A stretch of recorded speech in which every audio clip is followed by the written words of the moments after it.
It's been 3 long years, do ya still want me? If I don't see a ribbon round the old oak tree, I'll stay on the bus, forget about us, put the blame on me. Did you know that every 7 minutes a black person is born in this country without soul? Hello, I'm B.B. King. Won't you help Don Simmons and the thousands of others that suffer from this tragic disorder? Its cruel symptoms can strike anyone. Let's take a look. I think the Republican Party has done one heck of a job. Don't you, June? I'll say, Ward, we Republicans have turned this country around. Safety and good mileage are the two things I looked for in a new car. That's why I bought a Volvo station wagon. Hi, I'm president of the David Hartman fan club here in Glendale.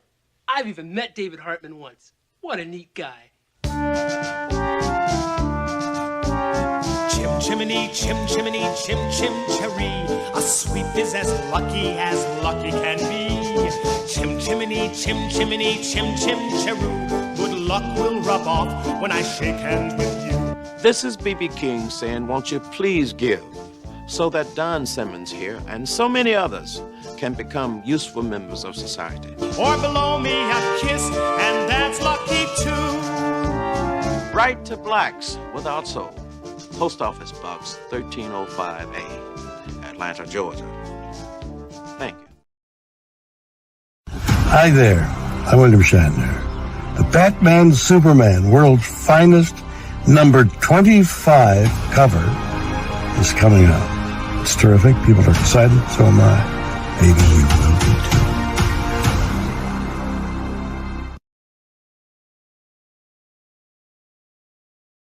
So, what do you say? Well, Barack Obama referred to the black sound as a black idiom, more like jazz and less like a set score. They let him get away with that? Evidently. I might vote for him, you know. Obama? Anybody in America can grow up to be president. That's what I say. Except Hillary. She wins, I puke.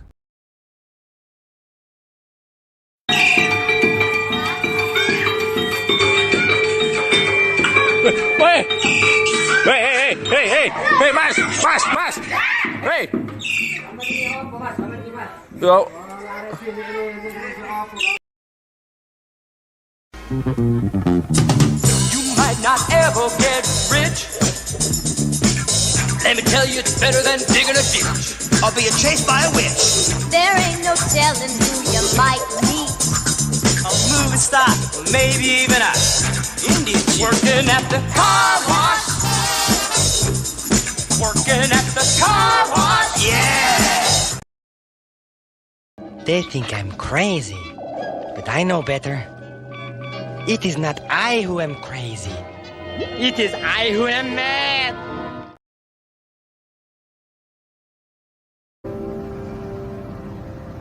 This is where he, every day I'm wearing a necklace like this, and he's in this urn. Is his ashes? Yeah, his ashes right here and here. Yep.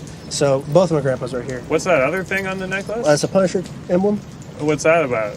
I like the Punisher just because he's, he takes his, the law into his own hands to, punish the people that wronged him. You're my rival, okay? The only reason you're here is so that my hatred of you can fuel my desire to beat you, okay? So I need you staying in the game. Okay, then I'm gonna beat you, you skank. Yes, that is the spirit. The only way to beat men is by competing against other women.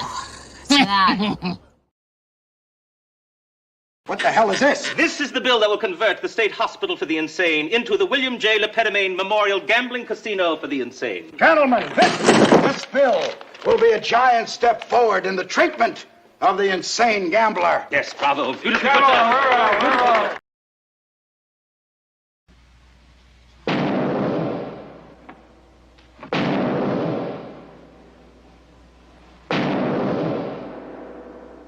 What knockers? Oh, thank you, Doctor.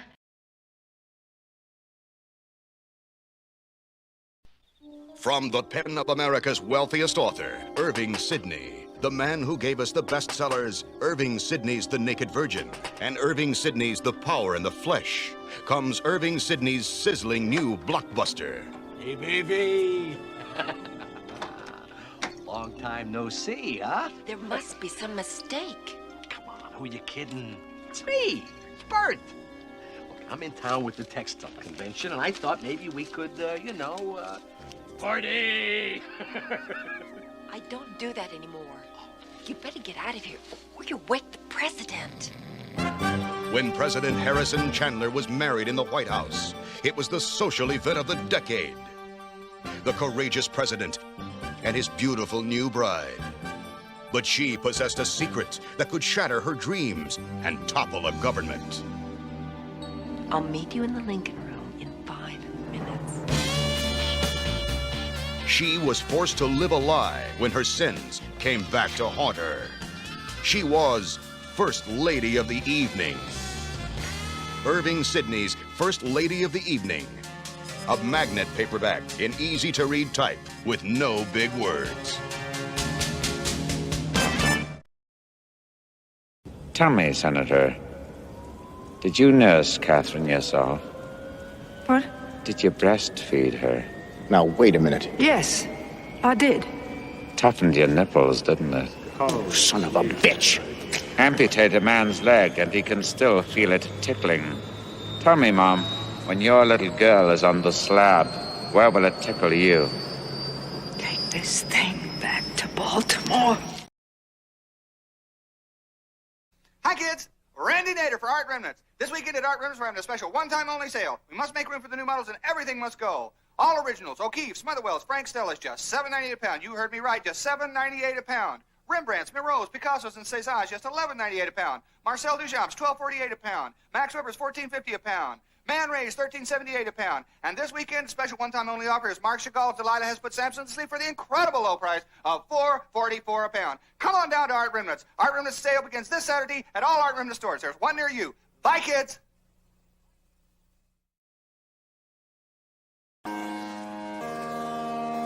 Get through his hands. He's never gonna let you down. He's always looking so fly. No other pup can compare, that's why Gizmo's the best dog in the world. Even better than Snoop Dogg. That motherfucker better watch out for Gizmo. He's got style and he's got grace. Gizmo's the pup that can't be replaced. Dude, you don't have to be ashamed or anything. But I'm not a fudge packer. Then why are you packing fudge? I'm not. I'm a very busy actor. I'm just here trying to get away for a weekend and do some fly fishing. Dude, you're in a fudge factory packing fudge. Oh, that does it. I will sue you. For what? You can't just call somebody a fudge packer and get away with it. Hey, is that fudge packer Tom Cruise? Paul, will you tell everybody what you said to me? Please don't kill me. Oh. You see, this is why I do this for the kids. Bread, $2 extra. $2, but everyone in front of me got free bread. You want bread? Yes, please. $3! What? No soup for you.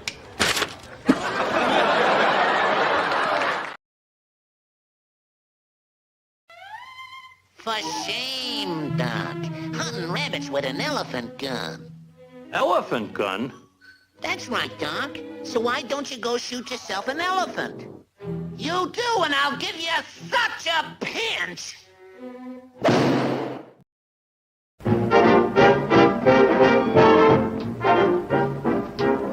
We're going to start our volleys. We hope you like the show. Everything is ready. We're raring to go. We'll give you all the latest songs and dances full of pep.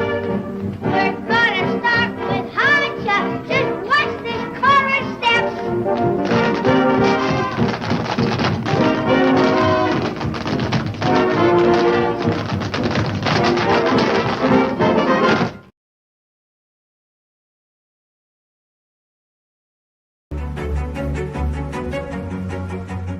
Originally settled as Ocean View during the 1850s, the city's population boomed with displaced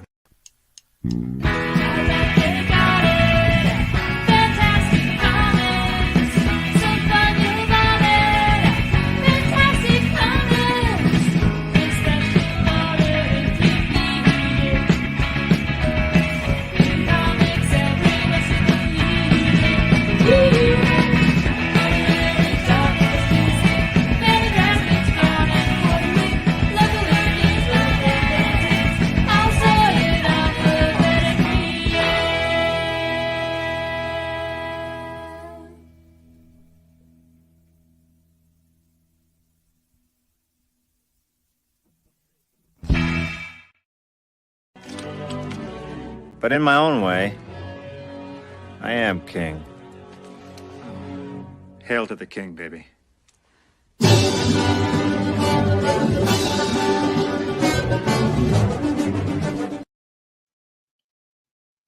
Good evening, everyone. Welcome to Fantastic Comics Presents live every Tuesday at 8. This is our 213th consecutive Tuesday. Getting together with you all live. For those of you that don't frequent here very often or know what's going on. My name is Yule Carter, comic book retailer in Berkeley, California. That's right. I'm a comic book retailer in Berkeley, California. We're open every Wednesday through Sunday, 12 to 5 p.m. Usually hanging around afterwards so I don't have to deal with traffic. I'm already an angry traffic guy. I don't need any more help by the people up here.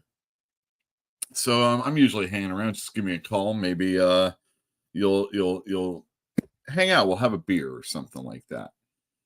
Thank you, everybody, for tuning in. For those of you that are tuning after the fact. Sup? Sup? Sup? Sup? Sup? Hello. What's up? I hope you're all doing very well, and I hope this new comic day for you or the days after is treating you well. Let me know what you're interested in. What did you buy? What do you want to purchase? What's interesting down the pike? And do you care about how art is made in comic books? Because we're going to be discussing about a certain Batman issue that came out a couple weeks ago. And there was someone that posted about it, went through all of the artwork, and suggested that it's probably artificial intelligence, in the very least enhanced, but possibly really leaned on. So maybe you don't care, but then maybe the aspect of paying money for that, I could type in some words too, and maybe I could write a better story. So the future is now, everybody, or soon to be.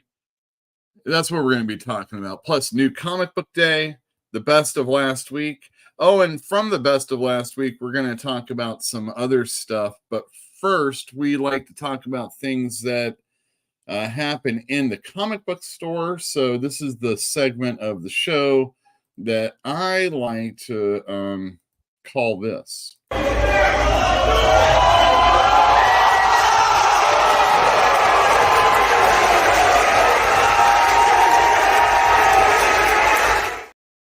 That's right. Wrestling and comic books go hand in hand. And how can you not love it? It's like live action superheroes. The only thing is with the movies being able to do live action superheroes, it's not quite the same. But it's not live unless it's taped, and then it's pretty much the same thing, right? It's like going to a stunt show. Nonetheless, I like wrestling. I often like wrestling, and we're in the midst of WrestleMania season, so that's a big deal. AEW is going to come have a Dynamite show tomorrow from Boston or Massachusetts. I don't know. And we're expecting Mercedes Moné to show up there. Even though she did an interview like a week or two ago, I guess, where she was like, yeah, I'm going to be back, referring to WWE. Don't you worry.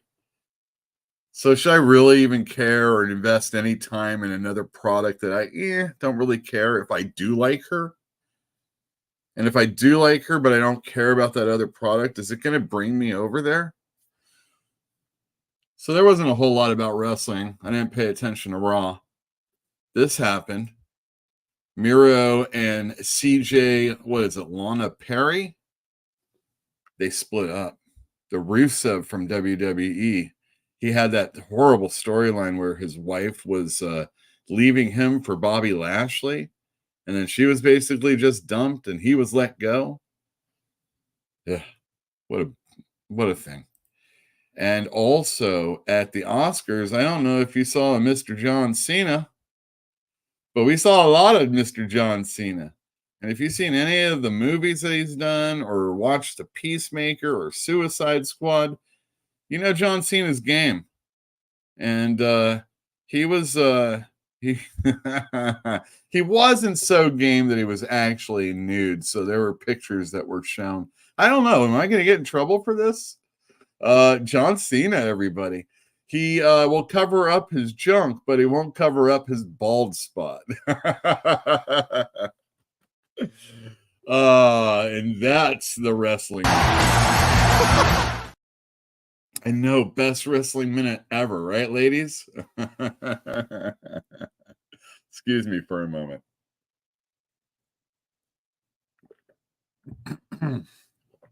All right. Oh, comic books. I had to go into work not only yesterday, but today. And yesterday, the shipment didn't come. That's why I had to show up today. And, oh, God, having to do work on the day when I want to, like, prepare for a show and things like that, it doesn't always work that well. So, forgive me. I'm right up front. I hope it's okay. But we have our segments. I've got the pictures already set up, and we're going to get right into the AI thing. But first, I think this is a good time for me to say to all of you... Hello. Hello. Hello. Hello. Hello. Hello. Hello. Hello. Go. Look out. Hello. Hello, everyone. Cheers. All right.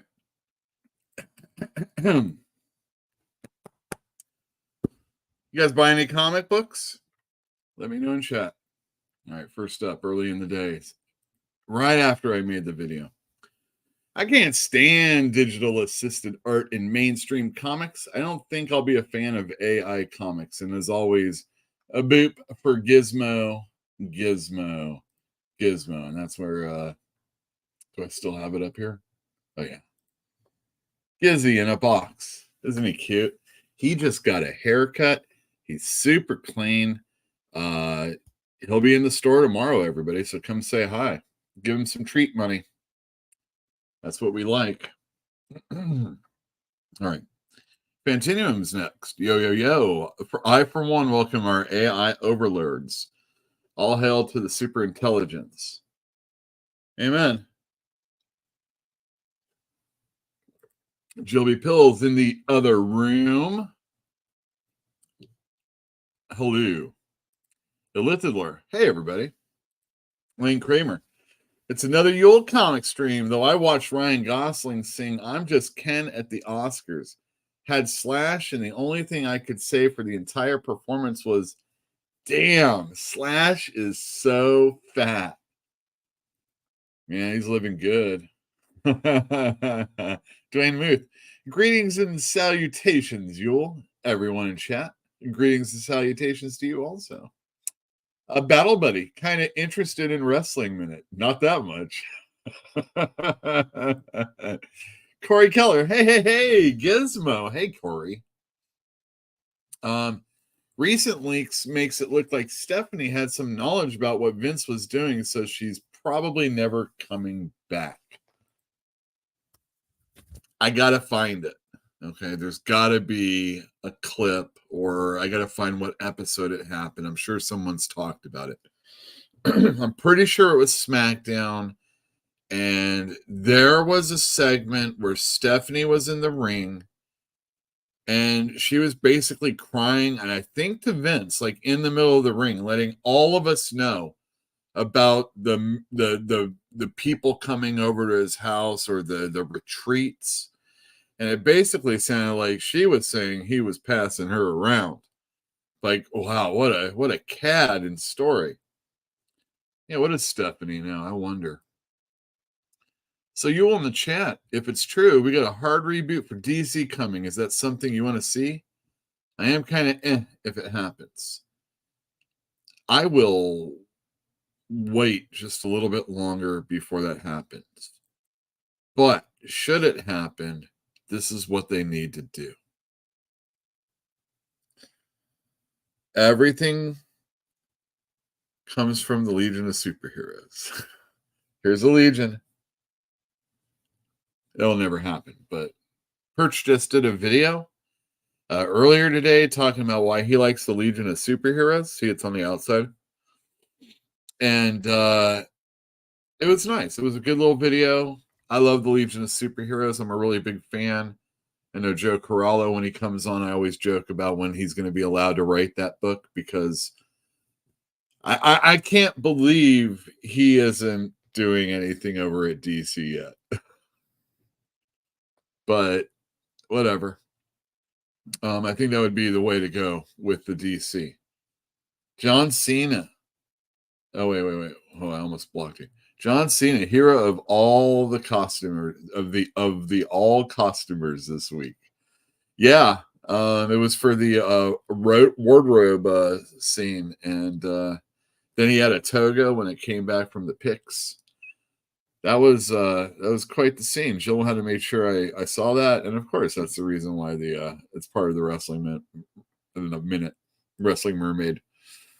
The Last Mermaid was great. I hope it sells well. Derek Kim said he wants to do a 25 to 30 issue run if the sales permit it.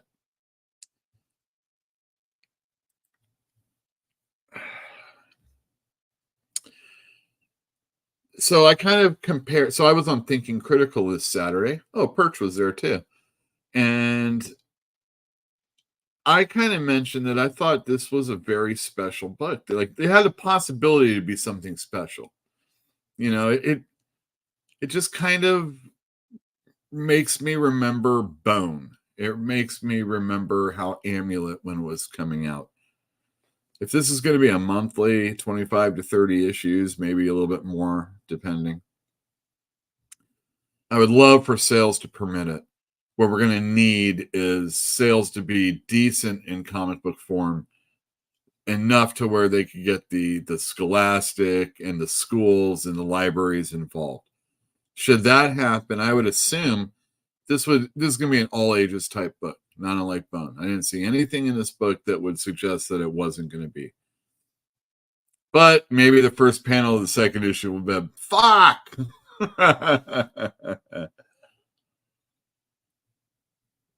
Hard to be allowed to sell that to a 10-year-old.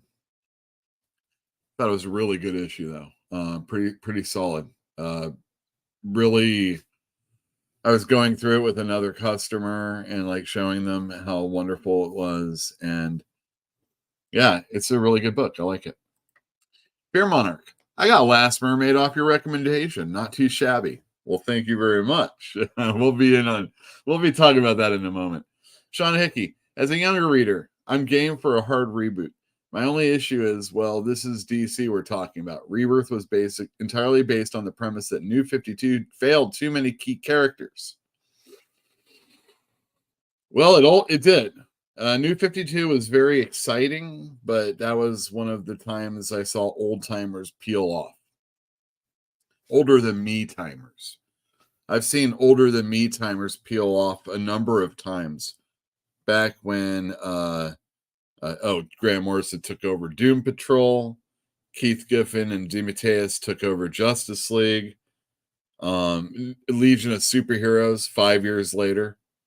This is when they advanced the story 5 years. It seems to be in DC a lot. There was something also more recent that I was trying to think. We had the New 52. There was something else before that, but it really doesn't matter. We see people. I'm never going to read this again. Well, when you have too many comic books, why would you want to? And Sean's not a younger reader. I mean, he's younger than a lot of the people I talk with every day. But I think new to the business, right? Perch made a good video. Let me see if a certain underworld has frozen over. It was a nice video. It wasn't a complainy video. It wasn't a telling me what I need to know video or reprimanding me for thinking a certain way or, just something kind of boring. No, but it was a good video. I mean, it was about the Legion. It was just like a love letter about the Legion and why it was good. And he kind of talks about some other shit that sucks. Dwayne Muth, long live the Legion. Amen. You can't see, but back there's one of the pullouts from the comic book right above the door. And then Sean's also, a hard reset would require them committing it to genuinely care. I need a Secret Wars 2015 style of ending that acknowledges the previous universe but sets up a proper new horizon. If they just, for me, if they just do a snap and we're starting over, I'm fine with that. The problem with New 52 was that they didn't do that. That's the have your cake and eat it too scenario is what they did. And then Rebirth fixed a lot of it, but there was so much. All right, here it is. Okay. I want you to think about this. Okay. There's a Superman from Convergence that's not part of New 52. Superman and Batman from New 52 are friends. They've known each other for like 5 years since the beginning of the New 52 universe. Superman dies and is replaced by Convergent Superman. Superman and Batman in their alter egos go on a double date with their ladies, Catwoman and Lois Lane. And there's like thought balloons, captions about how Batman feels about Superman and Superman feels about Batman, acknowledging this relationship that they can't possibly have ever had. That was bad. Let's see here. Oh, wait. I didn't see what it was for. Oh, Perch. Okay, I poke fun. He's not my cup of tea, but I find him harmless anymore. I don't know if he was ever harmful. I feel like I learn a lot from him, and it's in enough of a interesting way. And I like the guy genuinely. He's fun to hang out with and talk to, not in person, but maybe one day. Yeah. And lastly, Lane. Man, I'm sort of envious of you, Yule, doing this one YouTube stream. I've done 3 streams in the last 3 days. Doing 2 Hot Toys figure streams and 1 Hot Toys unboxing on 3 different YouTube channels. Tired. Well, I was on Thinking Critical on Saturday, and it was a long day Saturday. It's going to be a long day Saturday, this Saturday, and it's going to be super fun.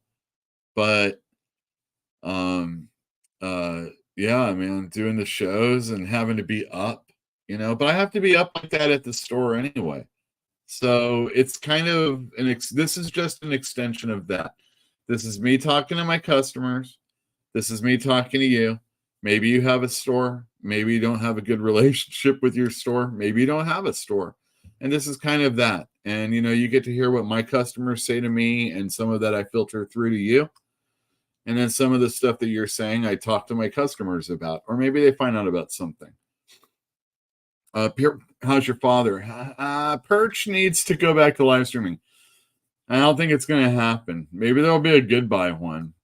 But I don't think that's going to happen. I don't know what the odds are, but it's probably not that great. I enjoy that Tom King bit just because I can turn off my brain. It's something that I can at least enjoy. Amen. If you enjoy Tom King, that's awesome. And sometimes, turning off the brain is the way to go. I'm gonna take an inhaler hit. So before I do that, I want you guys to think about joining our Patreon, subscribing to the channel if you haven't already, hit the bell for notifications if you haven't already. If you're not getting notifications, click it and unclick it and click it again, whatever. All that stuff. But most importantly, we're talking about the money and subscribing, joining the channel, blah, blah, blah, blah, blah. The free thing is the thing you should subscribe to, and that's our Substack. We got a new big deal coming out tomorrow, I think. Maybe it's already up right now. It's hilarious. There's little factoids about me and an offer maybe you can't refuse. And if you know anybody from Sony, maybe they can't refuse one either. But yeah, most importantly, you don't want to be like George Costanza. My last name is Costanza. That's Italian. So you and I are kind of like countrymen. Huh? Paisanos. 650 you change. Ah, yes. And I always take care of my paisanos. So here's a little something. Antonio! Si! Vieni qua! Questa miserabile! So yeah, you can be seen giving me a tip. Just give me what you think. And then that second part of the video and the first one will be linked together and put on there soon. That I shot with Emil. We're going to be doing another one real soon. I got a new setup. See how that goes. Real exciting stuff for the people that pay money. And for those of you that want to pay money in the comic book world, we'll get to that in a little bit. Let me just take some of these pictures out right here. And we're going to talk about our topic. We're going to change it up a bit. We're going to talk about Batman. That's what we're going to talk about. First, I want to bring this up as I burp in the microphone. All right. Let me bring those up. All right, that's going to work. Excellent. Batman 1, 43, 44, and 45. 2, 3, 4 were the Joker Year 1 storyline.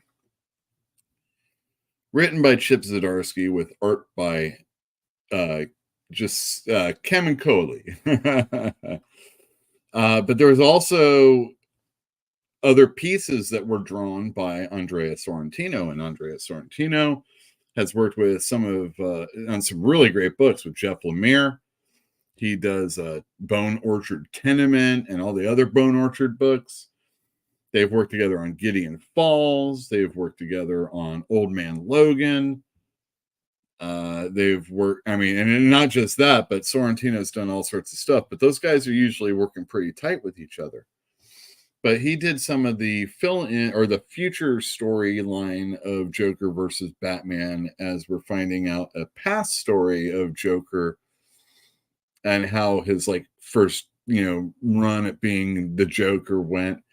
Meanwhile, Batman and Joker are in the cell, and this is how the story is being told to the Batman. So yay. But this guy named James posted on X on the 10th, so just a couple days ago. First off, there are usual telltale signs. He's talking about how he thinks this is AI art. And he says, the weird hands, Joker being insanely ripped in one panel and wasting away in another, his wandering nipples. And here's the close-up pictures that were posted. And then here's the hand. Now, the thing I'll say is, like, that's pretty... The one thing is, like, all right, the hand is kind of effed up. But at least it's... both are effed up pretty equally. So there is that. But then check this out. Here's he's like super ripped, I guess, is what he said. Yeah, anyway. Yeah, or maybe there's the wrong picture. Oh, no, it's this picture. And how emaciated and strange looking he looked. But James goes on, and he says, secondly, there's the style which Sorrentino doesn't appear to have used before outside of a couple of Instagram posts.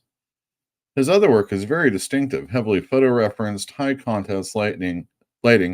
This is quite a departure from that. Not enough on its own, but telling. And so here's the pictures. This is from Instagram. This is, again, from Instagram. And then, again, here's from Old Man Logan. This is the Secret Wars written by Bendis, and then Lemire does the regular series. And oh yeah, and Secret Empire, everybody's favorite. The shift in styles becomes more suspicious when you note there seems to be additions in a much more basic brush. Look at the repetition in shape on the large back stroke in the first image, the daubs of red in the second and third. If you're actually painting these, why skimp here? And I'm no artist. I don't know what that. Yeah. I thought that was pretty cool looking, you know, but I question everything now when I'm seeing it in comic books. I don't know how you all feel about that. I mean, just the comic books, the paper, the coloring, everything has an effect on it. There's very little inking usually. It's going straight to color, which is always from a computer, you know, like a digital print over to, I mean, I'm not saying the right words, but I'm drawing it on a tablet and I'm sending it over to someone to color, you know, or maybe blow up. And then that panel doesn't look as good as it should have looked because it wasn't really drawn to shrink down. This image in particular feels like a prompt that's been modified to look Jokerish.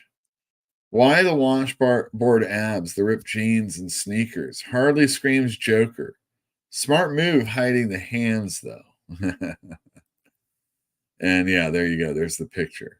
I don't know why. I mean, it is kind of strange now that someone said something. A lot of times when I'm reading the comic book, it's kind of a chore to read stuff where, you know, someone's talking to me or I'm getting like, you know, just narrated all the time. And, you know, even though he's talking to the Batman and not to me, which is, you know, that's acceptable when you're doing that as far as I'm concerned. It's still not a style or a storytelling technique that I really appreciate usually. Another thing that stands out is how low resolution the painted panels are compared to the rest of the art. Look at the pixelation and JPEG artifacts compared to the smooth speech balloons and non-painted art. And here's his examples. And here's his examples. And there you go. I don't know, it reminds me a lot of like Dave McKean, maybe. Not his Cages, obviously, which was, I mean, that's obviously it was drawn. But when you get to like the Sandman covers and like Mr. Punch and it's multimedia, but the computers aren't like they are now. And if we're talking about AI, we're not even talking about really doing that much work at all. Here's a good example of seemingly carefully painted art being modified in pretty rudimentary fashion presumably because it didn't fit the intended purpose. The sharp outlines around the cut and paste of hair in comparison to the brushstrokes around it, the repeated elements. There you go. And I realize now why everybody was like, don't you like the black cat woman? And yeah, I guess if you put, I guess it does look similar. Yeah, it does look funky. Sure. The thing is I've never thought Sorrentino's ever drawn anything. Ever. I mean, as soon as I realized who he was as an artist, he was already doing stuff that was obviously Photoshop and whatnot. So, this is just a Photoshop-y thing, I assumed. Here he says, I've seen people say that you can't achieve that kind of look with a machine. So here's some examples of similar looking AI art. And this is great. I mean, he's just like, here you go. Here's these right here. You say superheroes, same gimmick, What else does he say? AI is useful for a lot of things. There are medical applications, things that make our lives smoother. Even photo restoration can be okay if not overdone. Sadly, it usually is. It's not all bad, but generative AI art is soulless plagiarism. And he's like, keep it out of DC Comics. He also says, it's worth noting people wondered if the more recognizably Sorrentino panels are AI art too, as it looks exactly like Batfleck. I'm skeptical of this. The more likely answer is he uses usual tracing process on screenshots. And he says, not great, but I guess DC owns the right. So, yeah, there is that, too. Of course, we've seen Greg Land get accused of taking art to draw the Predator. We're not even talking about his tracing, Playboy and stuff like that to get his awesome X-Men pages and covers. But yeah, man, this is... yeah, whatever. I mean, that's the way it goes. What do you get? But when he did Predator, he took like an arm from a picture. I think it was from like the box of for a statue. Lane might remember. It was like the shoulder or something, and then he took the head from something else and something else. He's taking. I mean. In my younger days, when I would argue what art was, maybe I was talking about DJing because that was all the rage in the 90s, going to the raves out in the deserts and the shit like that, sucking on pacifiers and wearing big hands and hats and stuff like that. Give me a break. I mean, people were like passing out tapes and CDs of DJs that are there. What are these DJs doing? They're playing other people's music. They're just not on the radio with commercials. You know what I mean? There's lots of stuff like that. And one of those is collages. I mean, photography is kind of that also. Some people really get into photography and they really think about like how important it is. And only this person could take this shot. Well, unless he's doing something from like a 1,000 feet in the air or more. Shit, fuck that. 150 for me, 25. I don't really care. That's a great shot that guy got. Peter Parker put his camera up under a ledge while he was fighting the Green Goblin, and he got shots for the Daily Bugle. How hard can it be to be a photographer? You know what I mean? And it's art. Oh, it's great. Look, it's in black and white. Maybe when you had to fucking expose it, but now my goddamn shots on the camera on the phone are just as good. But even worse than that, collages. You take something from something, you slap it on a thing. Oh, look, I'm making an idea about something. I took all these things. Yeah, well, whatever you left was used for a ransom note. Big whoop. Let's get into Sorrentino again. James here also references this guy, this person, Debiante de Mierda. As soon as I saw those panels, it reeked of AI. So I did a test, and this is what Bing generated. It looks way too similar to his results to be just a coincidence. And this one too, with only Catwoman. And then here's all these things. Yeah, possibly it was. Here's a little bit more. Oh, these were the brushstroke bits. Yeah. What do you guys think? He probably used AI. He probably did. When is it okay to use it though? We created I had nothing to do with it. We created an AI generated art book. It's hilarious. It's kind of like a guess who is kind of like if you play it. We should have done it so that like on the other side, we would have showed what the prompts were that made it. So it's kind of like a guessing game. Oh, I can tell that's exactly who this is. Oh yeah, but did you know that this was in it also? Oh my God, that's kind of fun. Nobody's going to say that we made, and again, not me at all. I'm just taking the blame for it right now because of the conversation, it's the store. We have outside on our sign, where we have our calendars that we made. Again, not me.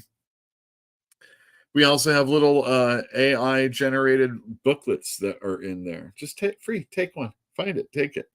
And the thing is that, it's just fun little weird stuff. You got to be in the mood for something like that.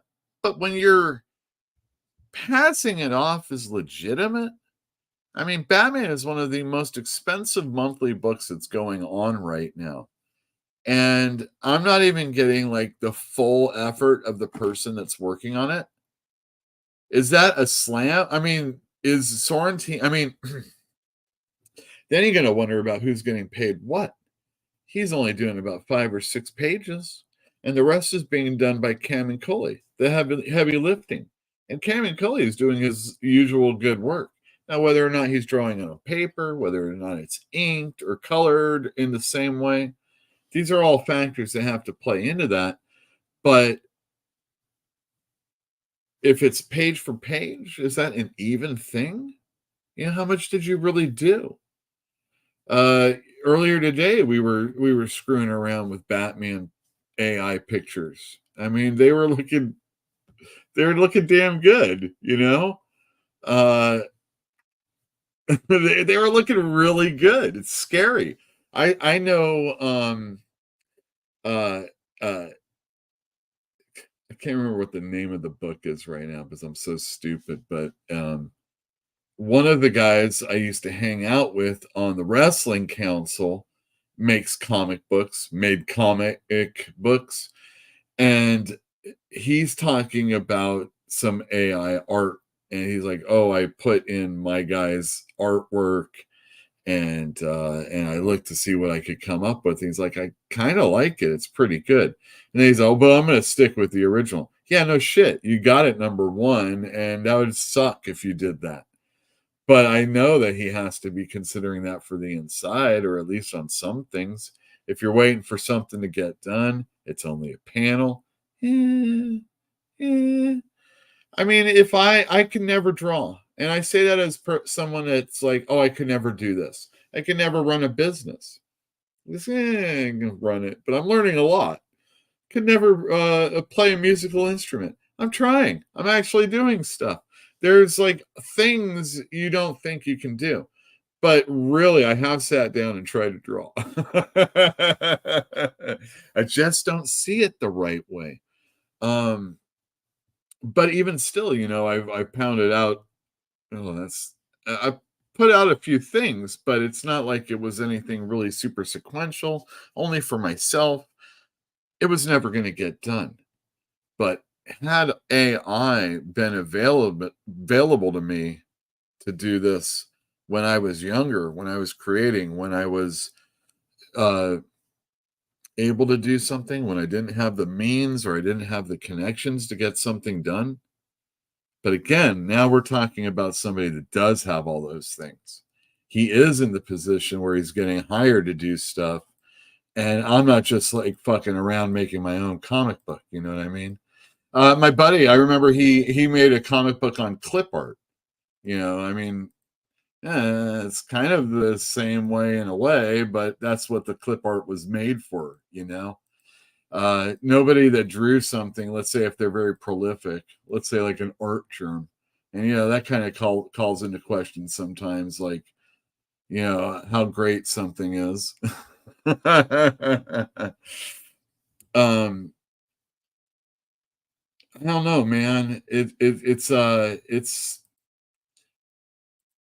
I want to be nice about, like, I feel like I could put myself in a position where I can understand why somebody would be like, dude, I'm going to get some computer generated artwork and it's going to do the job that I could never do or I can never get done well. And unfortunately, you know, it's going to be mostly based off of deceased creator George Perez. He can't complain anymore. Anything he said beforehand really doesn't. Who cares? If Mormons can baptize dead people, then I think George Perez can forgive me for using AI artwork based on his stuff. What do you think? And I'm just using him as an example. I have no idea what he said about it.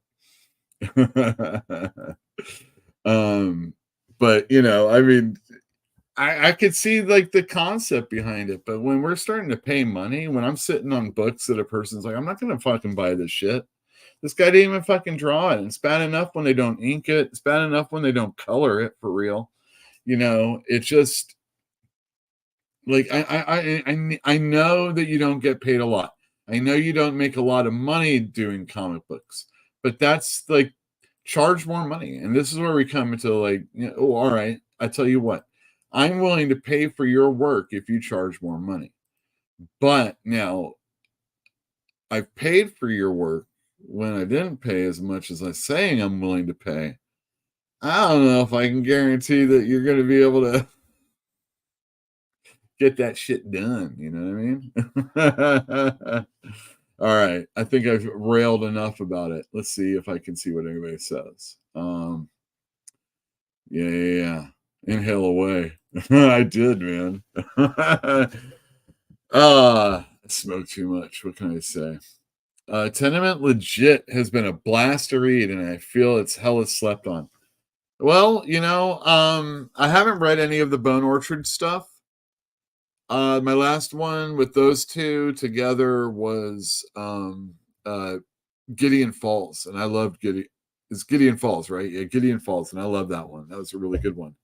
Jeff Lemire he's done podcasts, like he's been on a guest on podcasts talking about Twin Peaks. You know, he's a super big Twin Peaks fan. He's posted stuff a lot, you know, his drawing of it. And his Gideon Falls really felt like an ode to. And nobody ever mentions that. It's crazy. There's things that are odes, and then there's odes, and then there's lifts. Ah, man. All right, let's see. That Joker art looks pretty sus. Yeah, I agree. Like I said, when I'm reading that stuff, I'm kind of just going through the panels. I'm getting more of an idea of the artwork that he's putting on the page. I really like the water, you know, with the Joker coming out of it. I like that picture. I didn't really look too close at it. That might actually be real, and then something else wasn't, or something else is real and this isn't. You know, I was like, is everything not real? There is a penthouse. I'm not showing the inside. This is a really good example. I don't know what I'm looking at. I know that I enjoy what I'm looking at. I like the fact that it looks the way it does is the reason I picked this up. And there you go. Now, this is all just there is a nude lady at the back, but it's just breasts and implications. Let me see. There's nothing bad. It's mostly like a heavy metal comic book. There's some nudity in it. Guillaume March does work in it. Really great stuff. It's like that Penthouse Comics that came out with some naked lady in it also. This is the person, the thing, the whatever that did this is called Stemograph. And I followed Stemograph on Twitter, and there are no anything to suggest what Stemograph is. And I assume this is just digital artwork, right? I mean, but man, that water, that looks so cool to me. I just love the ripples in it. I love the reflection of like of what's above in her skin, shaded wise. It's cool looking. And if you follow Stemograph on X, I mean, wow, really cool rogues, really cool Cyclops, really cool other characters, really, really good looking stuff. And I hesitate to really even give a heart on those.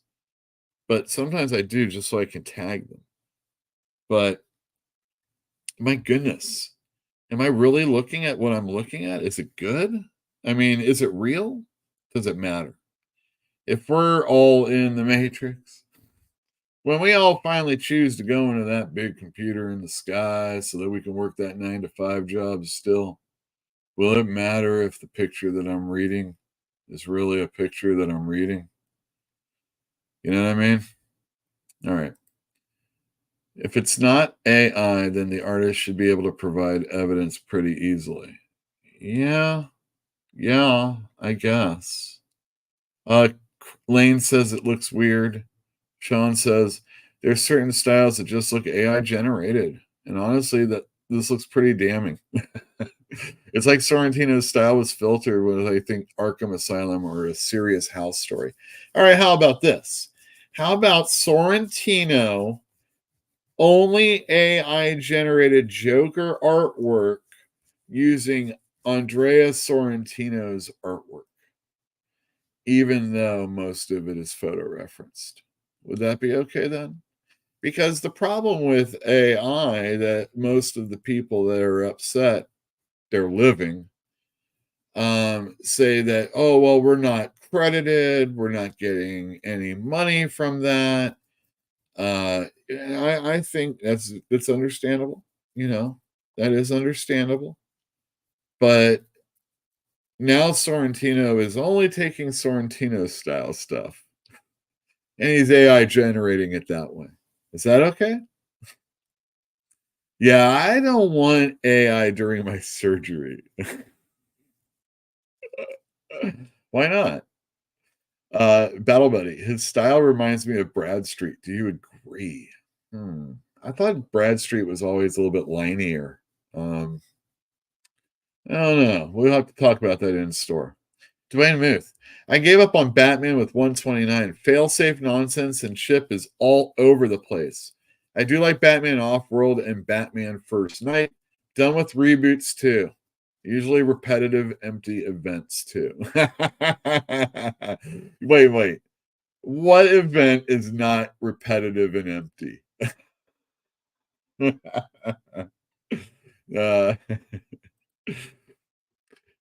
Lane says, this is part of the issue with AI art. We don't know what could be regular human art or generated. Also, why does Catwoman look like Black Cat there? Yeah, that's the question. AI assistance is speeding up productions perfectly fine in my book, cross-hatching, shading, etc. It's a problem when you use it to create a piece. Do a little correcting and call it a day. Wish he might have also been doing that. I must be in a vampire slaying mood. Added blood hunt. We'll get onto that in a little bit. The Penthouse comic was solid. Amen. All right. So I'm only generating fake artwork from my photo referenced artwork. Huh? Yeah. Greg Land was slammed for taking a part of the shoulder for that Predator picture that he did. Slammed. All right, let's do the best of last week. Oh, wait, I have a banner for that. Let's put it up. Boom. All right, we're going to talk about last week's comics and a criticism that I got on Thinking Critical. So I often talk about comics that I like and comics that sell well in the store. So it's kind of a dual thing here. What did I like? What sold well? Sometimes they come together and sometimes they don't. First up, I did not read Batman First Night. I've heard very good things and I all but sold out. I do have a copy right here.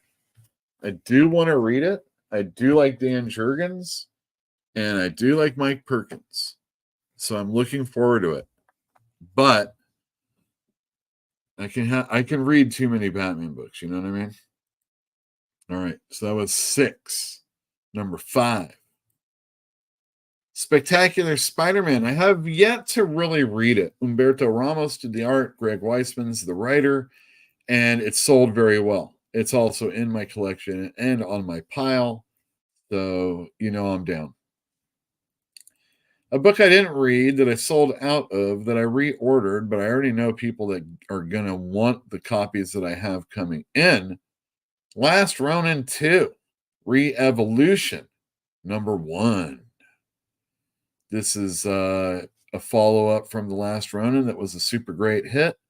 This is a super great hit already. It all but sold out. The 2 main covers did. There's the C cover. It's available. That's what I'm getting in.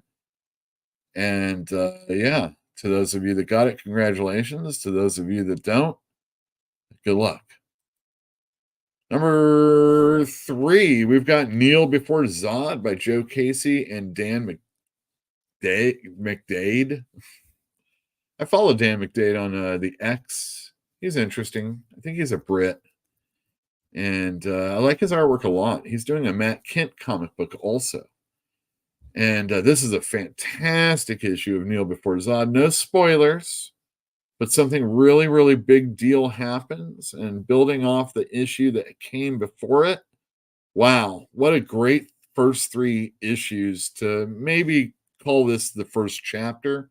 Having not read the 4th issue, which I'm heard it's going to be a big deal. Having not read that yet, I'm assuming this is like the first part of this story is now ended with what happened at the end of this issue. Very, very good. Good art. Really awesome, explosive, powerful fighting. Ultimate X-Men number 1 is the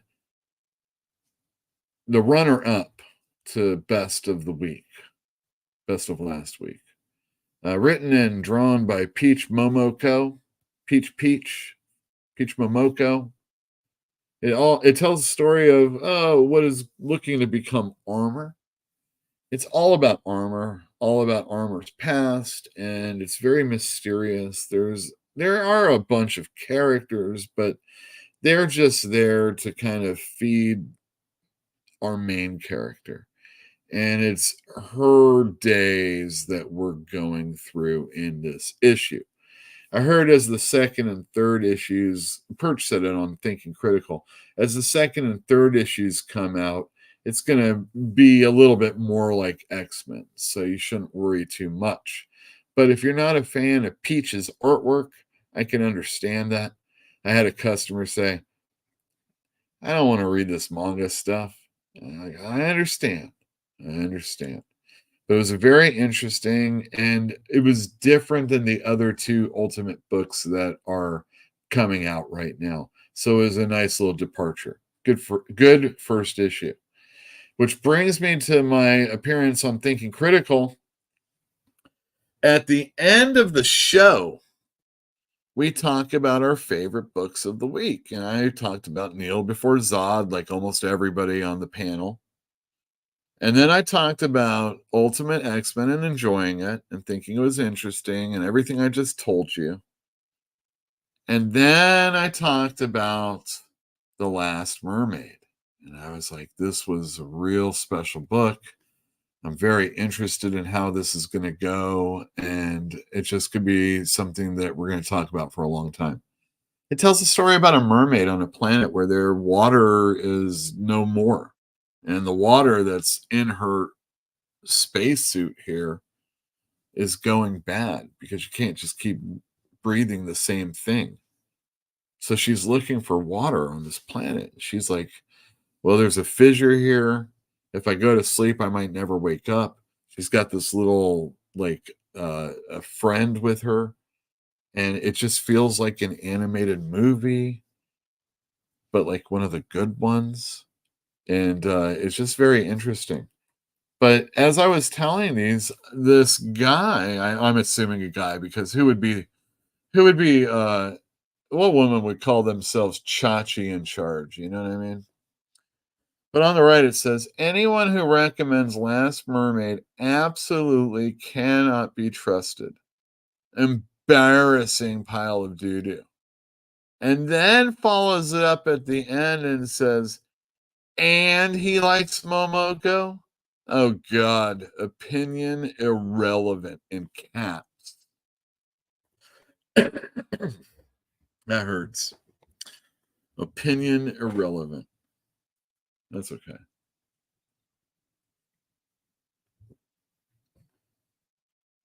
I'm telling you, those two books are really good. And Ultimate X-Men almost sold out. And Last Mermaid did not even come close to it. So I'm happy to still have them. And I'm going to support it even harder now. And I think you guys should too. And if you can't get your store to order you one, you know what? You can give me a holler. Anybody associated with this show, I'll hook you up so that we don't have to worry too much about the shipping in the 48 states. Let's qualify that for a second. I ain't doing no Philippines shipping like that. Not all the time. My goodness gracious, guys. That's expensive, and it takes forever to get there. Wes was like, oh, thanks for getting me the stuff. Can I pay you? Or what do I owe you? And I'm like, I'm not taking your money. I'm not taking that. You crazy? That would be not cool. Anyway, all right. This is a good time for me to play this video. Why, we sell a dozen a day in this price range. Who buys them? Tax collectors? Even if I had to pay, it would be worth it. Just for the occasion. What, something big going on somewhere? It's going on right here. It's a big night. Well, it's just an old run-of-the-mill Wednesday. Well, the calendar's full of them. That's right. Calendar's full of them. Tomorrow, new comic book day. Oh, yeah, baby. All right, we're going to talk about some new comics coming out. First up, all right, Amazing Spider-Man 45. Why does Zeb Wells kind of write a good story when he's done with the big story that I just didn't care about? I didn't hate Gang War. It wasn't like Dark Web, but this was a nice one-issue story. It deals with Mary Jane's aunt. If you didn't know, she had to take one of those mutant drugs, and and Sinister screwed up everything by putting like a booby trap and all that stuff, and then she went all psycho and is in the prison. Marvel's Arkham Asylum. This whole issue is about that, and I really enjoyed it. Plus, Peter and Norman Osborn's relationship changes. Don't worry, no Green Goblin yet.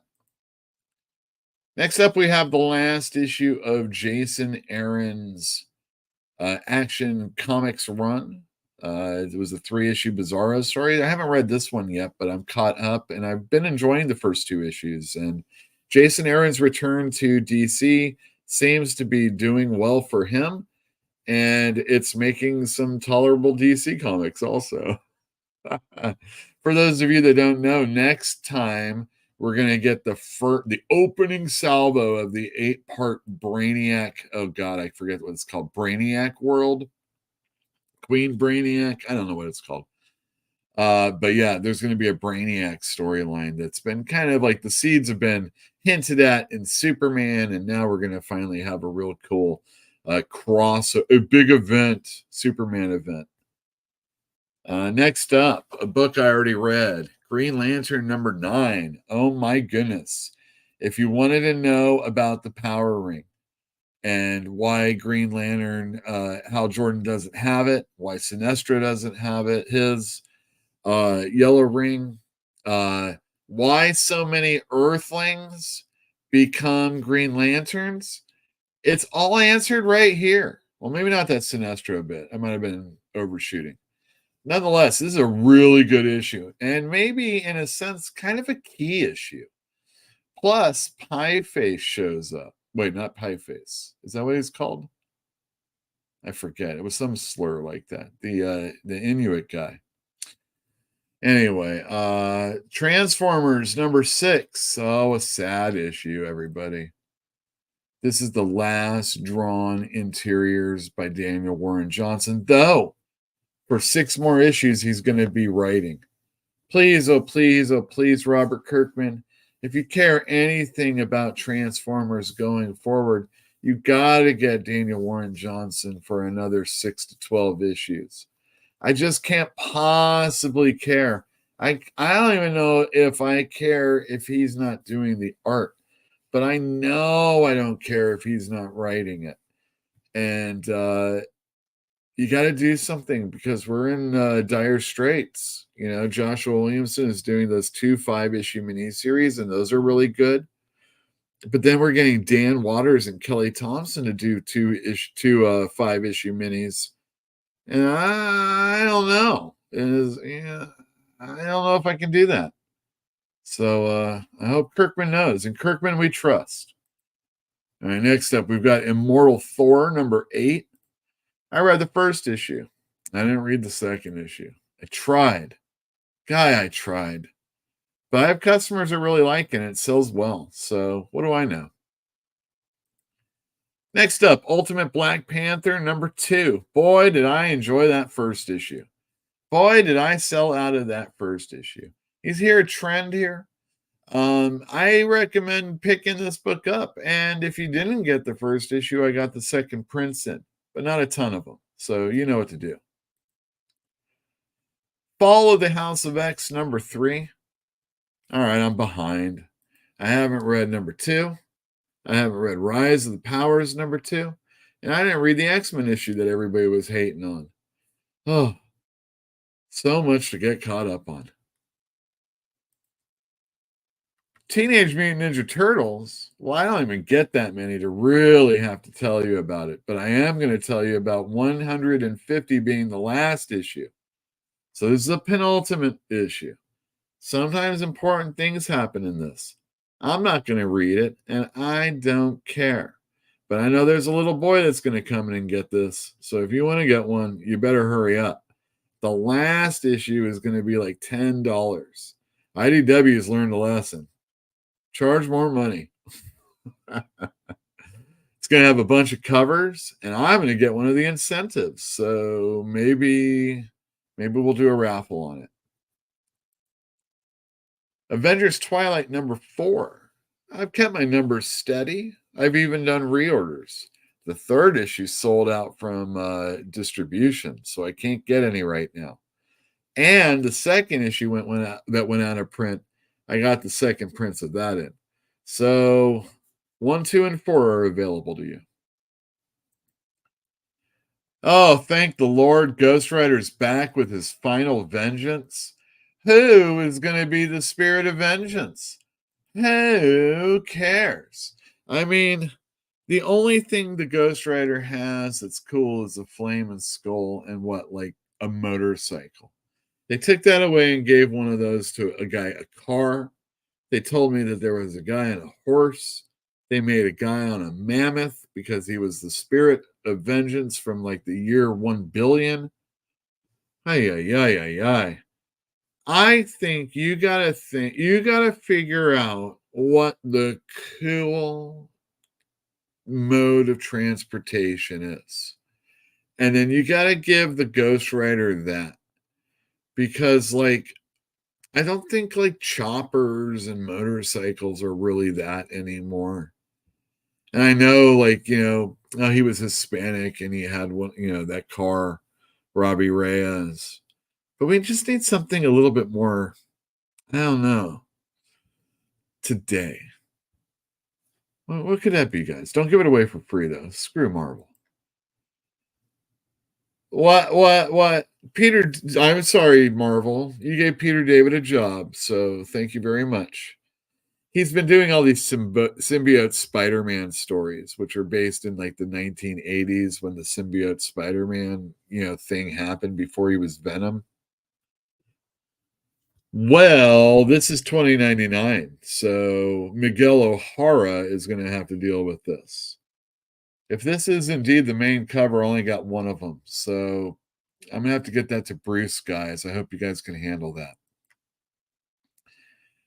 Speaking of a lot of covers, Thunderbolts #2 is coming out. Is there any company that's worse than Dynamite when it comes to this stuff? I mean, I feel horrible when Marvel and DC, we've got Black History Month. Not because it's Black History. We've got Women Heritage Month or whatever it's called. Not because it's that.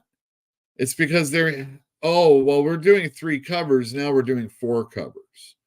And, we're not just doing 4 covers because one of our stupid movies is coming out, or we're going to celebrate William Shatner. Did you know that he's going to be on the cover of World's Finest 25?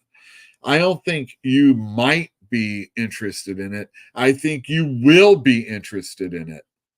I can't believe he blew that line. It's just so upsetting. Helen of Windhorn by Tom King and Bilquis Evely. She's a really good illustrator. I like this a lot. It's very Vertigo-y. And hopefully Tom King will pull out a really good story. I thought his Danger Street was really good, and some of the other stuff he's done recently hasn't been so bad. But now we don't have to worry about DC editorial or management. No, now it's going to be, it's on. Oh, shoot. Did I do that one yet? No, I haven't done it. Good. Black Widow and Hawkeye. Let me tell you, the only thing I care about this is the Adam Hughes or the Art Germ cover. But you may be a Stephanie Phillips fan, and every once in a while she seems to pull an okay story out of her ass. So here's to hoping. All right. Blood Hunt Diaries. Oh my God, guys, I bought too many of these. It's a free Marvel giveaway that cost me money, and I bought too many of them. So, come on in and demand one from me. But I'm going to be forcing it down your throat like you're Ripley and Alien. Get it? And I mean it. Get it. Because I don't want them. I got too many of them. I'm telling you. I'm trying to clean this shit up. All right, next we have Suicide Squad Dream Team. And at first you're like, all right, I'm down. There's the Bizarro Superman, Amanda Waller. All right, Harley Quinn, I gotta accept that. Some people jumping around in the background. Who's this lady with the goggles and the mask? She has goggles that she's not wearing, and then she has the little black cat mask. I mean, the Catwoman mask that we saw in Sorrentino. All right, I'm down. And then I'm like, all right, who are the people working on it? And I'm like, oh, Barrows. I know Eddie Barrows. His artwork has been really great the last 5 to 7 years. And then Maines. Who's Maines? Maines is, I think, Nicole Maines. And for those of you that don't know, Nicole Maines was on the CW Supergirl Flash show. Supergirl, I think it was. This might be one of those crossover ones. And that character is named Dreamer. And Dreamer, as you can see, this is the Dream Team, is going to be the one. Why you need Harley then? I mean, isn't Harley the star if she's in the book? Seriously? I mean, why is she a second banana in this team book? I know she's been in other Suicide Squad books, but again, she's always been the star of them. Maybe you might say Amanda Waller is. Hey. So what we've got is an actress that is going to be writing a comic book. Man, comic books will bend over for anybody that works outside of comic books, whether they are deserving or not. You don't ever have to worry about real gatekeeping in comics because they just don't care about you. They only care about Dreamer. And I gotta say, the thing about Dreamer is that this is a transgender individual. And I gotta say, this transgender individual is looking good, but that costume is looking really bad. And it's just right here in this comic book too. Well, you can cosplay it, that's for damn sure. Next up, we have Sinister Sons #2. Wow, the first issue was really fun and good, but it wasn't fun like Peter Tomasi's earlier Super Sons. This is very vicious, like you would expect a Son of Zod to be, or a Son of Sinestro. And man, these guys are meeting up in the first issue, and I'm looking forward to this one too. So come on in and get it. All right, any Euros in the house? You're going to be really interested in this. No. Dylan Dog's not in print. I'm sorry. But Batman Dylan Dog, the 3-issue miniseries, is going to be coming out tomorrow. $4.99 a piece. And it's really thick, too. I mean, it might have already fallen off on my shelf already as I put it up. Yeah, so I think you guys should check it out. It's got really nice artwork in it. And yeah, Dylan Dog, he's like a PI, I guess. I don't know. Italian stuff, you know what I mean? Napalm Lullaby by Ben Gall on art and Rick Remender on writing.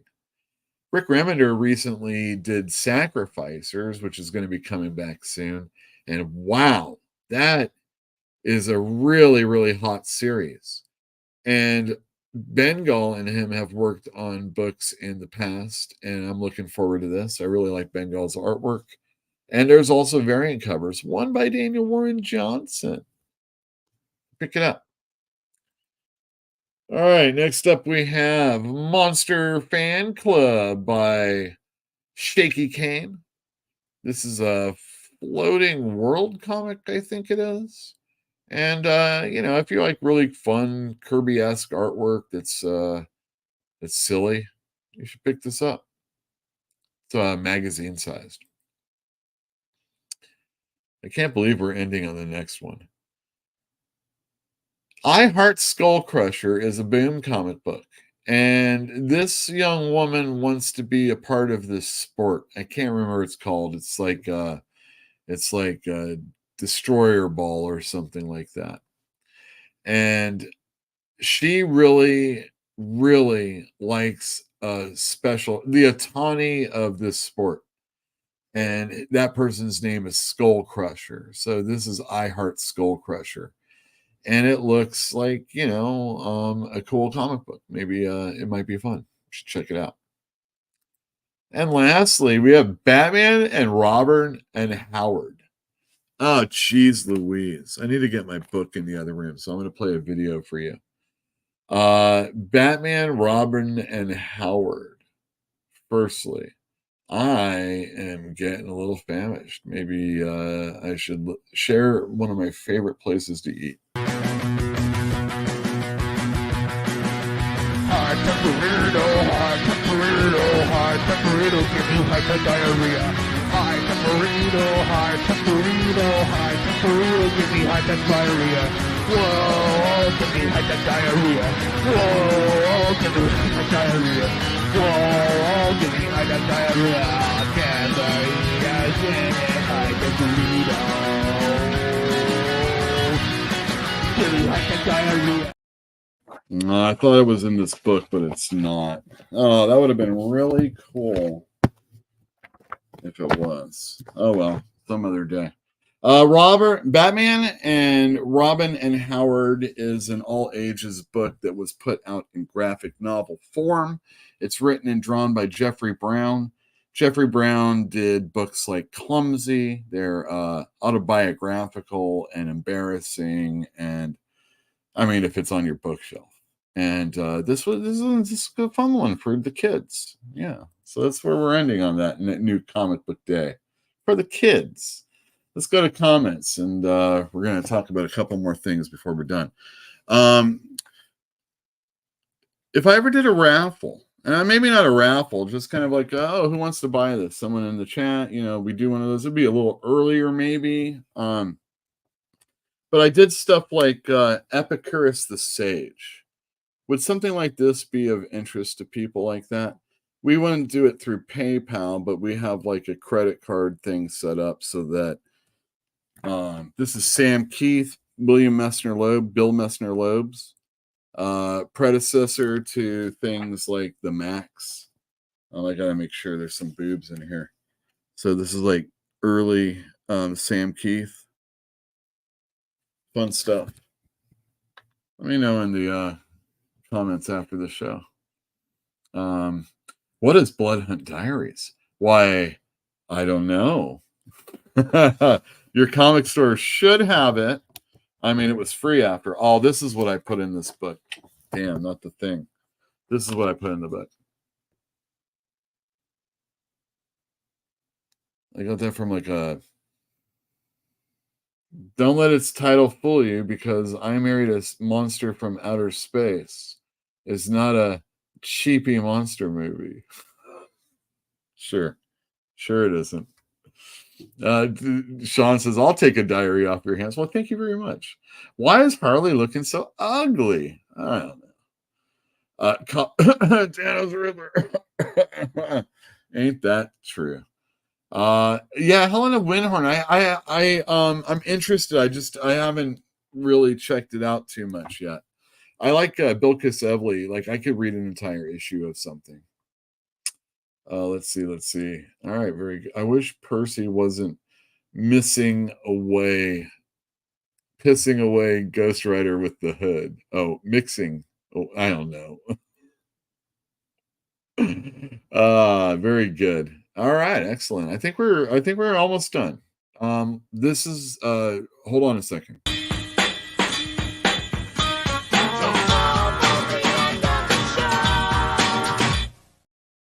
Oh man, it's almost the end of the show.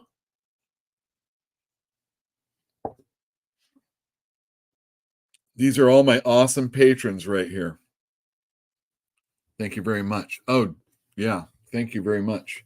Working on it. Promise. Working on it. Getting slammed with a bunch of things, so it's tough, but look forward to stuff in the future. Man, got a couple bills I wasn't thinking about coming. Got taxes coming up. Just that's what Patreon's about. Thank you very much. I really appreciate it. A little, a lot. It's all accepted.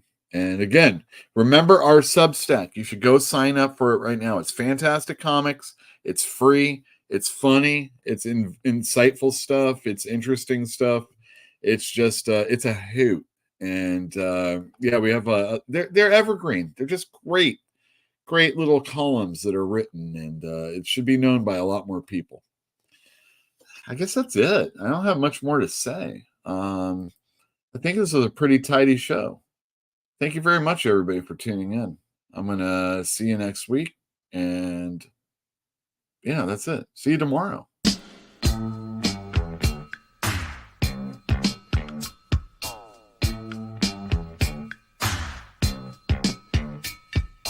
Lucy and Ramona cruising through the jungles of L.A. Hoping to promote a dream somewhere along the way.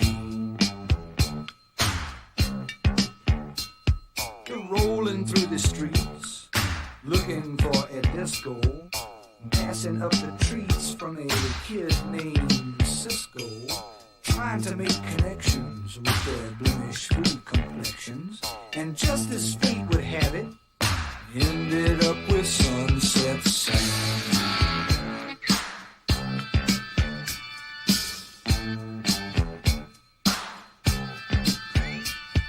Sam was selling watches from a suitcase on a TV tray.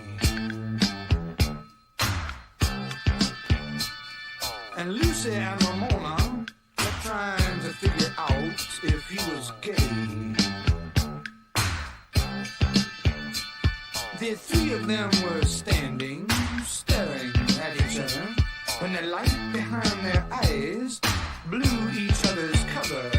The ancient code was branded, and each of them was handed a ticket to their kingdom, 'cause they saw their brother Sunset Sam.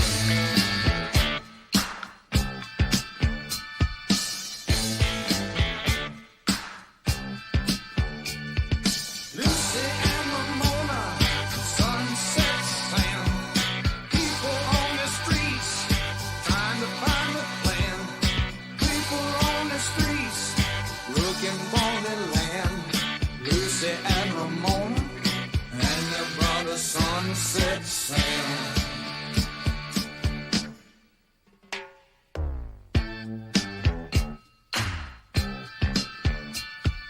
Lucy was from Compton, and she met Ramona at the zoo. Ramona was from Brooklyn. She left when she was 22. Sam was a native of the Arizona desert, but he split when he was slated for some governmental make-work. Their differences subsided when the common bond was sighted. They were all from the same place that made the famous Sunset Sam.